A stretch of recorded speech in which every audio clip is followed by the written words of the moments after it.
സ്വാഗതാർഹമായ തീരുമാനം. ലോകമേറെ പ്രതീക്ഷിച്ചിരുന്ന, പ്രത്യാശയോടെ കണ്ടിരുന്ന ആ സമാധാനത്തിൻ്റെ ആദ്യ പടവുകളിലാണ് ഇപ്പോൾ നാം നിൽക്കുന്നത്. ആദ്യ പടവുകൾ എന്ന് മാത്രമേ എനിക്ക് ഈ ഘട്ടത്തിൽ പറയാനാവൂ. പല ആവർത്തി സമാധാനം വരുന്നു എന്ന പ്രതീതി ഉണ്ടാവുകയും പിന്നീട് സമാധാനം വഴിമാറിപ്പോവുകയും അത് കേവലം ഒരു മരീചികയായിരുന്നു എന്ന് വേദനയോടെ മനസ്സിലാക്കുകയും ചെയ്തിരുന്ന ഒരു പാരമ്പര്യമാണ് നമുക്ക് കഴിഞ്ഞ ഏതാനും മാസങ്ങളിൽ ഉണ്ടായിരുന്നത്. വിദേശകാര്യ വിദഗ്ധൻ ഡോക്ടർ മോഹൻ വർഗീസ് ഒപ്പം ചേരുകയാണ്. ഡോക്ടർ മോഹൻ വർഗീസ്, ഇറാനിൽ നമ്മൾ പ്രതീക്ഷിച്ചതുപോലെ തന്നെ സംഭവിച്ചുവല്ലേ? ഒരു മാസത്തിലേറെയായി പശ്ചിമേഷ്യയെ രക്തരൂക്ഷിതവും സംഘർഷഭരിതവുമാക്കിയ യുദ്ധത്തിന് താൽക്കാലിക വിരാമമായിരിക്കുന്നു.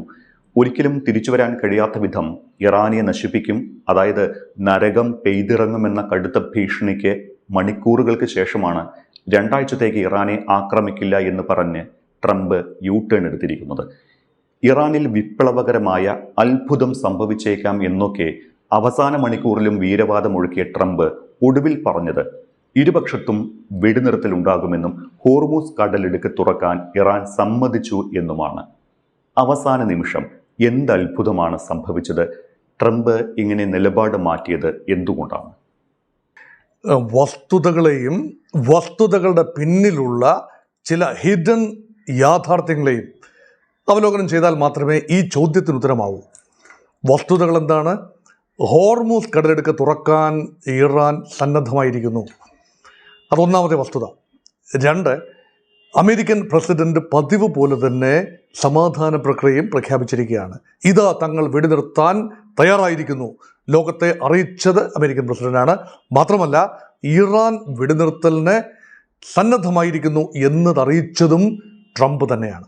അപ്പോൾ എല്ലാ വാർത്തകളും തന്നിൽ നിന്ന് തന്നെ ലോകം കേൾക്കണം. തുടങ്ങി വെക്കുന്നതും താൻ, അവസാനിപ്പിക്കുന്നതും താൻ. ആദ്യ വാക്കും അവസാന വാക്കും തൻ്റേത് തന്നെ ആയിരിക്കണമെന്ന ട്രംപിൻ്റെ പൊതു രീതിശാസ്ത്രത്തോട് ചേരുന്ന രീതിയിൽ തന്നെയാണ് ഇപ്പോൾ കാര്യങ്ങൾ നീങ്ങുന്നത്. യഥാർത്ഥത്തിൽ അദ്ദേഹം തന്നെ പറയട്ടെ, സ്വാഗതാർഹമായ തീരുമാനം. ലോകമേറെ പ്രതീക്ഷിച്ചിരുന്ന, പ്രത്യാശയോടെ കണ്ടിരുന്ന ആ സമാധാനത്തിൻ്റെ ആദ്യ പടവുകളിലാണ് ഇപ്പോൾ നാം നിൽക്കുന്നത്. ആദ്യ പടവുകൾ എന്ന് മാത്രമേ എനിക്ക് ഈ ഘട്ടത്തിൽ പറയാനാവൂ. പല ആവർത്തി സമാധാനം വരുന്നു എന്ന പ്രതീതി ഉണ്ടാവുകയും പിന്നീട് സമാധാനം വഴിമാറിപ്പോവുകയും അത് കേവലം ഒരു മരീചികയായിരുന്നു എന്ന് വേദനയോടെ മനസ്സിലാക്കുകയും ചെയ്തിരുന്ന ഒരു പാരമ്പര്യമാണ് നമുക്ക് കഴിഞ്ഞ ഏതാനും മാസങ്ങളിൽ ഉണ്ടായിരുന്നത്. അതുമാത്രമല്ല ഏതാനും വർഷങ്ങൾ തന്നെ, കഴിഞ്ഞ ഒരു 4 വർഷം ഉക്രൈൻ യുദ്ധം തുടങ്ങിയതിൽ പിന്നെ കേട്ടതെല്ലാം തന്നെ വെടിനിർത്തൽ ചർച്ചകളെക്കുറിച്ച്. ഇസ്രായേൽ ഹമാസ് യുദ്ധമുണ്ടായി, ഇറാൻ ഇസ്രായേൽ യുദ്ധം, അമേരിക്ക ഇറാൻ യുദ്ധമായി മാറുന്നു. ഇതെല്ലാം തന്നെ പ്രതീക്ഷയുടെ പൊൻകിരണങ്ങൾ ഉണ്ടാവുന്നു. അന്തരീക്ഷത്തിൽ അങ്ങ് ചക്രവാളത്തിൽ ഈ വെള്ളപ്രാവുകളുടെ, സമാധാനത്തിൻ്റെ വെള്ളരിപ്രാവുകളുടെ ചിറകടി കേൾക്കാം, അങ്ങ് അകലെ കാണാം. പക്ഷേ അടുത്തടുത്ത് വരുമ്പോൾ സമാധാനം മരീചികയാകുന്ന ഒരു കാഴ്ച അതിപ്രാവശ്യം ഉണ്ടാകില്ല എന്ന് പ്രതീക്ഷിക്കുന്നു. അത് മാത്രമാണ്. എന്തുകൊണ്ടാണ് പ്രതീക്ഷ? കാരണം there is a point of no return. ഒരു ഘട്ടം കഴിഞ്ഞാൽ അമേരിക്കയ്ക്ക് യുദ്ധവുമായി മുന്നോട്ട് പോകാൻ ആവില്ല എന്ന് മുൻകൂട്ടി തന്നെ അറിയാം. പരമാവധി ഒരു കാലഘട്ടം, ഒരു കാലം, ഇത്ര ആഴ്ച, ഇത്ര ദിവസം, അല്ലെങ്കിൽ ഈ ഒരു കാലഘട്ടം മുൻകൂട്ടി കണ്ടുകൊണ്ട് മാത്രമേ ഒരു രാജ്യത്തിന് യുദ്ധത്തിനിറങ്ങാൻ കഴിയൂ. അതിനുള്ളിൽ തന്നെ യുദ്ധ ലക്ഷ്യങ്ങൾ നേടാൻ കഴിഞ്ഞില്ല എങ്കിൽ നേടിയ ലക്ഷ്യങ്ങൾ വെച്ചുകൊണ്ട്, അല്ലെങ്കിൽ ചെറിയ നേട്ടങ്ങളാണെങ്കിലും ഉണ്ടായത് വെച്ചുകൊണ്ട് തങ്ങളത് വിജയിച്ചിരിക്കുന്നു എന്ന് പറഞ്ഞുകൊണ്ട് പിന്മാറുന്ന ഒരു രീതിയാണ് ലോകരാജ്യങ്ങൾക്കുള്ളത്. അത് യുദ്ധങ്ങൾ തുടങ്ങി വയ്ക്കാനേ കഴിഞ്ഞുള്ളൂ. റഷ്യക്ക് യുദ്ധം തുടങ്ങി വയ്ക്കാനേ കഴിഞ്ഞുള്ളൂ, അത് അവസാനിപ്പിക്കാൻ കഴിഞ്ഞില്ല. ഇസ്രായേലിന് യുദ്ധം തുടങ്ങി വയ്ക്കാനേ കഴിഞ്ഞുള്ളൂ ഹമാസിന് നേരെ. അത് ഒരു സമാധാന പ്രക്രിയ ഇപ്പോൾ നടന്നുകൊണ്ടിരിക്കുന്നു. പൂർണ്ണമായി പാലസ്തീൻ കോസ് അവിടെ സാധിച്ചിട്ടില്ല. ഈ ഗസ സമാധാന പദ്ധതി എങ്ങും എത്താതെ ഇപ്പോഴും സന്നിഗ്ധ അവസ്ഥയിൽ നിൽക്കുന്നു. അപ്പോൾ തുടങ്ങി വെക്കാൻ മാത്രമേ കഴിഞ്ഞിട്ടുള്ളൂ. പിടിച്ചു കെട്ടാൻ, അവസാനിപ്പിക്കാൻ ഒരു യുദ്ധത്തിനും സമീപ ഭൂതകാലത്തെ കഴിഞ്ഞിട്ടുമില്ല. ആ ഒരു അന്തരീക്ഷത്തിലാണ്, ആ ഒരു പശ്ചാത്തലത്തിലാണ് ഇപ്പോൾ വന്നിരിക്കുന്ന പ്രപ്പോസലുകൾ ഗൗരവമായി കാണുന്നത്. ആ ഒരു ഘട്ടത്തിലാണ് 15 പ്രപ്പോസലുകൾ അമേരിക്ക മുന്നോട്ട് വെച്ചു. ഒരിക്കലും അംഗീകരിക്കാനാവാത്ത പ്രപ്പോസലുകളാണ്. ഇറാൻ അതിന് ബദലായി 5 പ്രപ്പോസലുകൾ മുന്നോട്ട് വെച്ചു.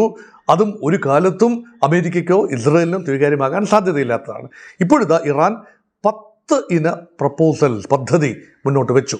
അത് നമുക്ക് വിശദമായി പിന്നീട് ഒരു സമയത്ത് വരാം. പക്ഷേ ഞാനത് ആദ്യം ഈ ഒരു ഘട്ടത്തിൽ ഒന്ന് ലിസ്റ്റ് ചെയ്യുകയാണ്. ഈ 10 പ്രധാനപ്പെട്ട കാര്യങ്ങൾ. 1, ഉപരോധം പിൻവലിക്കുക. ന്യായമാണല്ലോ. ഉപരോധമൊക്കെ വന്നത് യുദ്ധത്തിന് എത്രയോ മുൻപാണ്. ഉപരോധമാണ് ആത്യന്തികമായി ഇറാനെ യുദ്ധത്തിലേക്ക് നയിച്ചത് എന്നുകൂടി പറയാം. ഇറാൻ്റെ എണ്ണ അന്താരാഷ്ട്ര വിപണികൾ വിൽക്കാനാവില്ല. അതിന് അന്താരാഷ്ട്ര വിപണിയിലേക്ക് എണ്ണ കൊണ്ടുപോകുന്നതിന് ഉപരോധം ഏർപ്പെടുത്തുന്നു. വാങ്ങുന്നതിൽ രാജ്യങ്ങളെ, ഇന്ത്യ ഉൾപ്പെടെയുള്ള രാജ്യങ്ങളെ ശക്തമായ സമ്മർദ്ദം ചെലുത്തി ഇറാനിയൻ എണ്ണ വാങ്ങാതിരിക്കാൻ പ്രേരിപ്പിക്കുന്നു. ഇതെല്ലാം തന്നെ വിവിധ തലങ്ങളിൽ നടന്ന ഉപരോധമാണ്.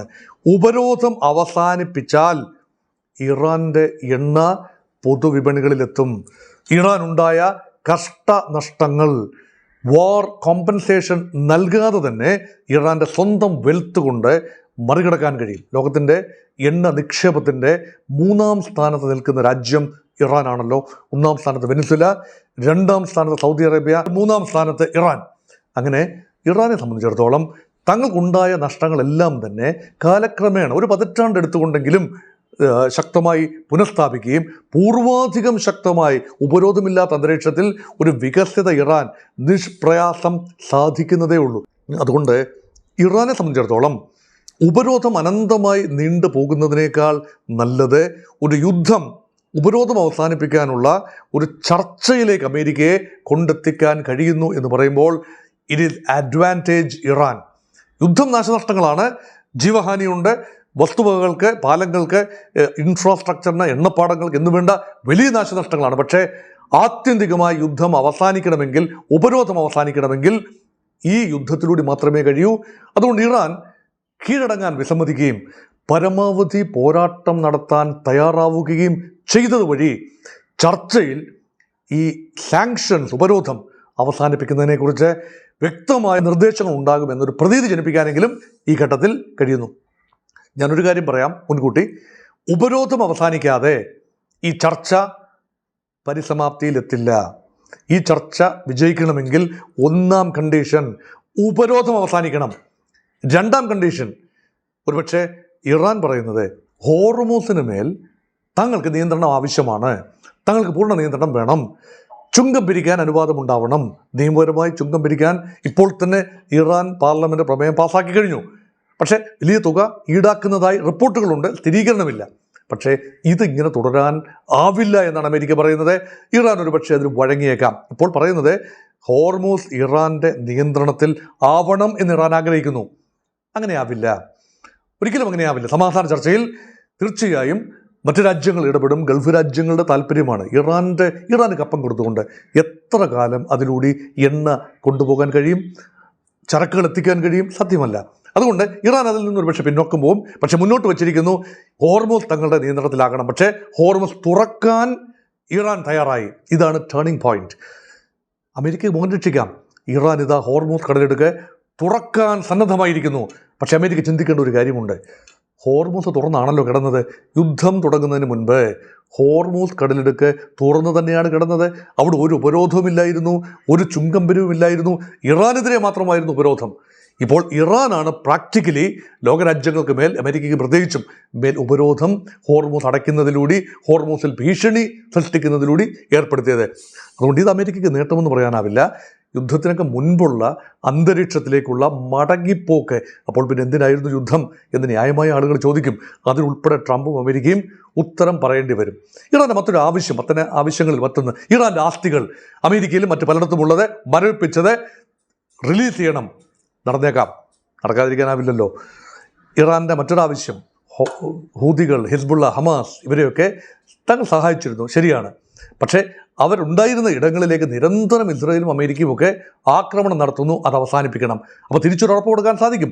തങ്ങളെ ആക്രമിക്കാതിരുന്നാൽ തങ്ങൾ ഒരിക്കലും ഇവരെ സഹായിക്കില്ല, ഒരുപക്ഷെ ആക്രമിക്കില്ല.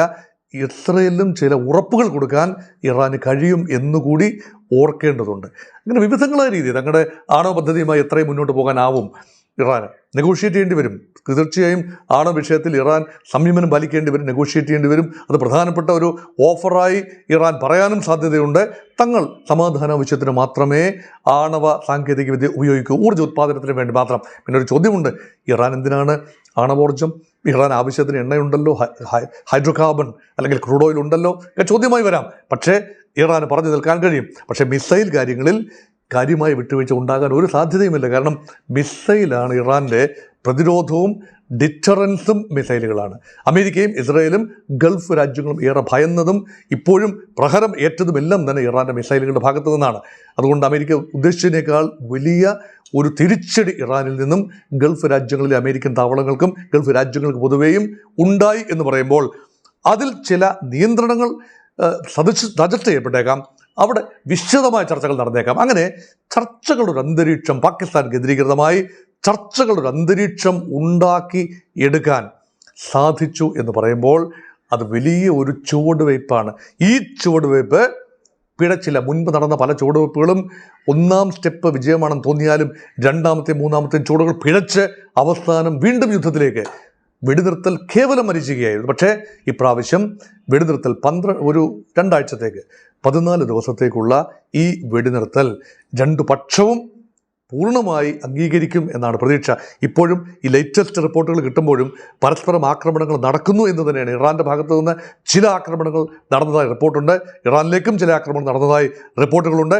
ഒരുപക്ഷെ അത് ഒരു കമാൻഡ് കൺട്രോൾ കമ്മ്യൂണിക്കേഷൻ സംവിധാനത്തിൻ്റെ തകർച്ചയായിരിക്കാം സൂചിപ്പിക്കുന്നത്. പക്ഷേ അത് ഫിസിൽ ഔട്ട് ചെയ്യാനുള്ള സാധ്യതയാണ്. ഓപ്പറേഷൻ സിന്ദൂറിൽ ഉൾപ്പെടെ നിർത്തി യുദ്ധം അവസാനിപ്പിച്ചു എന്ന് ട്രംപ് പ്രഖ്യാപിച്ചതിന് ശേഷവും ഇന്ത്യയും പാകിസ്ഥാനും പരസ്പരം ഏതാനും മണിക്കൂറുകളിലേക്ക് ആക്രമണം തുടർന്നത് ഒരു സൂചനയാണെങ്കിൽ ഒരുപക്ഷെ ഇറാനിൽ 31 ഡിഫറൻറ്റ് പ്രവിശ്യകളിൽ വ്യത്യസ്തമായ കമാൻഡാണ്.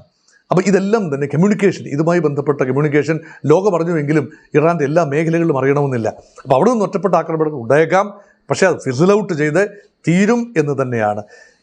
വെള്ളിയാഴ്ച മുതൽ, ഈ വരുന്ന വെള്ളിയാഴ്ച മുതൽ ഇസ്ലാമാബാദിൽ ഒരു ക്ലീൻ സ്ലേറ്റിൽ തുറന്ന മനസ്സോടെ 2 രാജ്യങ്ങൾ 3 രാജ്യങ്ങൾ എന്ന് പറയുന്നില്ല, ഇസ്രായേൽ അവിടെ ഇല്ല, അമേരിക്കയും ഇറാനും തമ്മിൽ ചർച്ചകൾ നടക്കും എന്ന പ്രതീക്ഷ വളരെ വളരെ പോസിറ്റീവ് ഒരു ഫീലാണ് ലോകജനതയ്ക്ക് നൽകുന്നത്.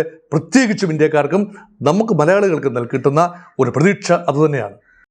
ഇവിടെ ഈ വെടിനിർത്തൽ നിലവിൽ വരുമ്പോൾ തന്നെ അമേരിക്കയ്ക്കും ഇറാനും ഇടയിൽ സമാധാന ചർച്ചകൾക്ക് നേതൃത്വം നൽകിയത് പാകിസ്ഥാൻ പ്രധാനമന്ത്രി ഷഹബാസ് ഷെരീഫാണ്. അമേരിക്കയും ഇറാനും മാത്രമല്ല, അവരുടെ സഖ്യകക്ഷികളും ലെബനൻ ഉൾപ്പെടെ എല്ലായിടത്തും ഉടൻ തന്നെ യുദ്ധം നിർത്താൻ സമ്മതിച്ചിട്ടുണ്ട് എന്നാണ് അദ്ദേഹം എക്സ് പോസ്റ്റിൽ പറയുന്നത്. ശരിക്കും ഈ പാകിസ്ഥാനെ അല്ലെങ്കിൽ പാകിസ്ഥാന്റെ മധ്യസ്ഥതയെ ഇറാൻ അംഗീകരിച്ചത് എന്തുകൊണ്ടായിരിക്കണം? ഒരു 2 ആഴ്ചക്ക് മുൻപ് ആരും പ്രതീക്ഷിച്ചിരുന്നതല്ല പാകിസ്ഥാൻ എന്ന രാജ്യം മധ്യസ്ഥ റോൾ വഹിക്കാൻ, ഈ വിഷയത്തിൽ മധ്യസ്ഥത വഹിക്കാൻ തയ്യാറാവുമെന്ന്, അല്ലെങ്കിൽ പാകിസ്ഥാൻ മധ്യസ്ഥത അംഗീകരിക്കപ്പെടുമെന്ന്. കാരണം പാകിസ്ഥാൻ പ്രകടമായി തീവ്രവാദികളെ സഹായിച്ചു കൊണ്ടിരുന്ന ഒരു രാജ്യമാണ്, ഇപ്പോഴും സഹായിക്കുന്ന രാജ്യമാണ്. പാകിസ്ഥാൻ്റെ ട്രാക്ക് റെക്കോർഡ് അത്ര സുഗമമല്ല, ആരോഗ്യപരമല്ല. അത് ഇന്ത്യ മാത്രമല്ല പറയുന്നത്, അമേരിക്കയ്ക്കും അതുതന്നെയാണ് അനുഭവം. അമേരിക്ക ഒസാമ ബിൻ ലാദൻ അഭയം നൽകിയത് പാകിസ്ഥാനല്ലേ?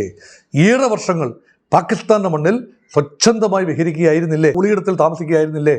ഏറെക്കാലം പാകിസ്ഥാൻ്റെ മണ്ണിൽ സുരക്ഷിതനായി വസിക്കുകയായിരുന്നില്ലേ ഒസാമ ബിൻ ലാദൻ അബട്ടബാദിൽ വെച്ച്? ഇതൊക്കെ വസ്തുതകളായിരിക്കെ അമേരിക്ക ഒരു കമാൻഡോ ഓപ്പറേഷനിലൂടെ മറീനുകളെ അയച്ചുകൊണ്ട് ഒസാമ ബിൻ ലാദനെ തൂക്കിയെടുത്തു, റാഞ്ചി കൊണ്ടുപോയി വിചാരണ ചെയ്ത് വധിച്ചു. വിചാരണയൊന്നും നമുക്കറിയില്ല, വധിച്ചു. ആ ഒരു ട്രാക്ക് റെക്കോർഡ്, അത് മാത്രമല്ല തീവ്രവാദികൾക്ക്, അഫ്ഗാനിസ്ഥാനിലെ തീവ്രവാദികൾക്കും കാശ്മീരിലെ തീവ്രവാദികൾക്കും ഒക്കെ ആയുധം എത്തിച്ചുകൊണ്ടും ക്രോസ് ബോർഡർ ടെററിസം നടത്തിക്കൊണ്ടും ഒക്കെ വലിയ തോതിൽ ലോക സമാധാനത്തിന് ഭീഷണി സൃഷ്ടിക്കുന്ന പാകിസ്ഥാന് എങ്ങനെ യുദ്ധം അവസാനിപ്പിക്കാനുള്ള ചർച്ചകളിൽ ക്രിയാത്മകമായ മധ്യസ്ഥത വഹിക്കാനാവും? മാത്രമല്ല 3 രാജ്യങ്ങൾ അംഗീകരിക്കണം. ഡൊണാൾഡ് ട്രംപിന് അംഗീകരിക്കാൻ ബുദ്ധിമുട്ടില്ല പാകിസ്ഥാനെ. കാരണം ഡൊണാൾഡ് ട്രംപിന് അങ്ങനെ ഇഷ്ടാനിഷ്ടങ്ങളൊന്നുമില്ല.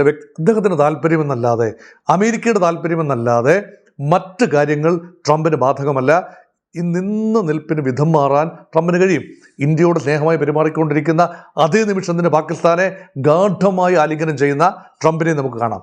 അതുകൊണ്ട് അസിം മുനീറുമായി ഏറെക്കാലം അങ്ങോട്ടും ഇങ്ങോട്ടും യാത്രകൾ ചെയ്ത് ഏറെ ഗിഫ്റ്റുകൾ പരസ്പരം കൈമാറി അസിം മുനീറുമായി ട്രംപ് ഉണ്ടാക്കിയെടുത്ത ഒരു ബന്ധമുണ്ട്. അത് ബിസിനസ്സാണ്, അതൊരു തരം ബിസിനസ്സാണ്, ഇക്കണോമിക് ബിസിനസ് അല്ല, ട്രാൻസാക്ഷണൽ റിലേഷൻഷിപ്പാണ്. ഊഷ്മളമായ ബന്ധമൊന്നും പറയാനാവില്ല. അതിപ്പോൾ പ്രയോജനപ്പെടുത്തുന്നു. ആത്യന്തികമായി പാകിസ്ഥാൻ ഭരണകൂടത്തെ കൺട്രോൾ ചെയ്യുന്നത് മിലിറ്ററി ജനറൽ അസിം മുനീറാണല്ലോ. അതുപോലെ പൊളിറ്റിക്കൽ ലീഡർഷിപ്പുമായി ഷഹബാസ് ഷെരീഫ് ഒരു ദുർബലനായ പ്രധാനമന്ത്രിയായിട്ടാണ് പൊതുവെ അറിയപ്പെടുന്നത്. പക്ഷേ ഷഹബാസ് ഷെരീഫിനെ കോൺഫറൻസിലെടുത്തുകൊണ്ട് അദ്ദേഹമാണിപ്പോൾ അനൗൺസ് ചെയ്തിരിക്കുന്നത് അമേരിക്കയും ഇറാനും തമ്മിൽ ചർച്ചകൾ നടത്താൻ പോകുന്നു. താനായിരിക്കും ആതിഥേയൻ, മധ്യസ്ഥനെന്ന് പറയുന്നില്ല, ആതിഥേയൻ. അപ്പോൾ ഇറാൻ അംഗീകരിക്കുമോ? അംഗീകരിച്ചത് കൊണ്ടാണല്ലോ അവിടെ ചർച്ച നടക്കും എന്ന് പറയുന്നത്. വെള്ളിയാഴ്ച ചർച്ച തുടങ്ങുന്നു. 1-2 ആഴ്ച നീണ്ടു നിൽക്കുന്ന വിശദമായ ചർച്ചകൾ എന്ന് പറയുമ്പോൾ പാകിസ്ഥാൻ്റെ ഒരു മധ്യസ്ഥത സ്വീകരിക്കാൻ ഒരുപക്ഷെ ഇറാനെ ഉപദേശിച്ചത് ചൈന ആയിരിക്കാൻ സാധ്യതയുണ്ട്.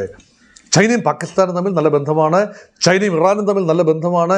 ഈ പ്രശ്നം എങ്ങനെയെങ്കിലും പരിഹരിക്കണമെന്നത് ചൈനയുടെ ആവശ്യമാണ്. കാരണം ചൈനയ്ക്ക് ഓയിൽ ലഭിക്കണം, ആത്യന്തികമായി സപ്ലൈ ചെയിൻ മുടങ്ങാൻ പാടില്ല. അതുമാത്രമല്ല, ഇറാൻ നിലനിൽക്കണമെന്ന ആഗ്രഹമുണ്ട്. അതുകൊണ്ട് സർവ്വശക്തിയും ഉപയോഗിച്ചുകൊണ്ട് അമേരിക്കയും ഇസ്രയേലും ആഞ്ഞടിച്ചാലും ഇറാന് നാശനഷ്ടങ്ങളുണ്ടാകും. ഇത് പരിഹരിക്കാൻ വലിയ ബുദ്ധിമുട്ടാണ്. അതുകൊണ്ട് നാശനഷ്ടങ്ങൾ, ഇപ്പോൾ പാലങ്ങൾ, റെയിൽവേ ട്രാക്കുകൾ എന്ന് വേണ്ട സകല സാമ്പത്തിക കേന്ദ്രങ്ങളും, ഇപ്പോൾ ഖാർഗ് ദ്വീപിനെതിരെ അതിശക്തമായ ആക്രമണമാണ് കഴിഞ്ഞ രാത്രിയിൽ ഉണ്ടായത്. അപ്പോൾ അവിടെ ഇതെല്ലാം തന്നെ ചൈന ഒരുപക്ഷെ വളരെ ശാന്തമായി ഇറാനോട് പറഞ്ഞിരിക്കാൻ സാധ്യതയുണ്ട്. പാകിസ്ഥാൻ തങ്ങൾക്ക് ആക്സസ് ഉള്ള രാജ്യമാണ്, അമേരിക്കയ്ക്കും ആക്സസ് ഉള്ള രാജ്യമാണ്. നിങ്ങൾ പാകിസ്ഥാനുമായി വലിയ ശത്രുതയൊന്നുമല്ല, ഇണങ്ങിയും പിണങ്ങിയും ജീവിച്ച രാജ്യമാണ്. ഇത് അംഗീകരിക്കുകയാണ്.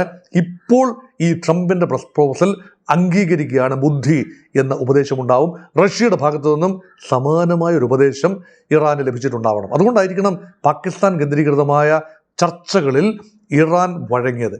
പക്ഷേ മറ്റൊരു കക്ഷിയുണ്ട്, ഇസ്രയേൽ. ഇസ്രയേൽ എത്രത്തോളം പാകിസ്ഥാനെ വിശ്വസിക്കും? ഇത് വളരെ വലിയൊരു ചോദ്യമാണ്. കാരണം ആണവശേഖരമുള്ള രാജ്യമാണ് പാകിസ്ഥാൻ. ഇസ്ലാമിക് ബോംബ് എന്നാണ് അവർ പറയുക. അതുകൊണ്ട് ഇസ്രയേലിനെ സംബന്ധിച്ചിടത്തോളം ഇറാൻ മാത്രമല്ല ഭീഷണി, ഇറാനും കിഴക്ക് കിടക്കുന്ന പാകിസ്ഥാനിൽ നിന്നുൾപ്പെടെ ഇസ്രയേലിന് ഭീഷണി ഉണ്ടാവാം. ആത്യന്തികമായി പാകിസ്ഥാൻ്റെ ആണവ പദ്ധതി ഉൾപ്പെടെ അട്ടിമറിക്കാൻ ഇസ്രയേൽ ഒന്ന് ആലോചിച്ചതാണ്, പക്ഷേ നടന്നു വന്നില്ല. പക്ഷേ പാകിസ്ഥാൻ്റെ ആതിഥ്യം പാകിസ്ഥാനെ ഒരു ഉത്തുംഗ ശൃംഗങ്ങളിലൊന്നും എത്തിച്ചില്ലായിരിക്കാം, പക്ഷേ ഒരു ക്രെഡിബിലിറ്റി നേടിക്കൊടുക്കുകയാണ്. അത് ഇസ്രായേൽ ആഗ്രഹിക്കുന്ന ഒരു കാര്യമല്ല. പക്ഷേ അമേരിക്ക ഇസ്രായേലിന് മേൽ സമ്മർദ്ദം ചെലുത്തി കാണും. ഇടങ്കോലിടരുത് സഹോദര, താങ്കൾ ക്ഷമിക്കൂ, ഞങ്ങൾക്ക് വിട്ടുതരൂ, ഞങ്ങൾ നെഗോഷിയേറ്റ് ചെയ്യട്ടെ, നമുക്ക് നോക്കാം. ഇസ്രായേൽ ആഗ്രഹിക്കുന്ന രീതിയിൽ യുദ്ധം അവസാനിപ്പിക്കാൻ കഴിയില്ല.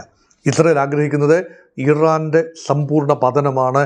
അതൊരിക്കലും നടക്കില്ല.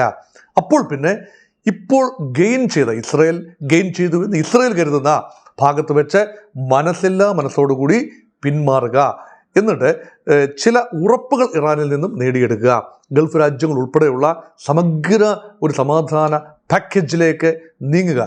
അതിന് പാകിസ്ഥാനെങ്കിൽ പാകിസ്ഥാൻ ആ ഒരു രൂപത്തിൽ മുന്നോട്ട് പോവുകയാണ്. അതുകൊണ്ട് പാകിസ്ഥാൻ പ്രധാനമന്ത്രി ഷഹബാസ് ഷെറീഫ് ഇപ്പോൾ ലോകത്തോട് പറയുകയാണ്, താൻ നിരന്തരം അമേരിക്കയുമായും ഇറാനുമായും സംസാരത്തിലാണ്. ഇസ്രായേലിൻ്റെ പേരവിടെ പറയുന്നതേയില്ല. ഇപ്പോൾ ഇസ്രായേലിനെ ഒഴിച്ചു നിർത്തിയുള്ളൊരു പ്രക്രിയ തന്നെയാണ് ഇപ്പോൾ പാകിസ്ഥാനിൽ നടക്കുന്നത്. പക്ഷേ ഇസ്രായേലിനെ കൈകാര്യം ചെയ്യുന്നത് അമേരിക്കയ്ക്ക് വിട്ടുകൊണ്ടുള്ള ഒരു തീരുമാനമായിരിക്കാം ആത്യന്തികമായി ഉണ്ടാകുന്നത് ഇസ്ലാമാബാദിൽ.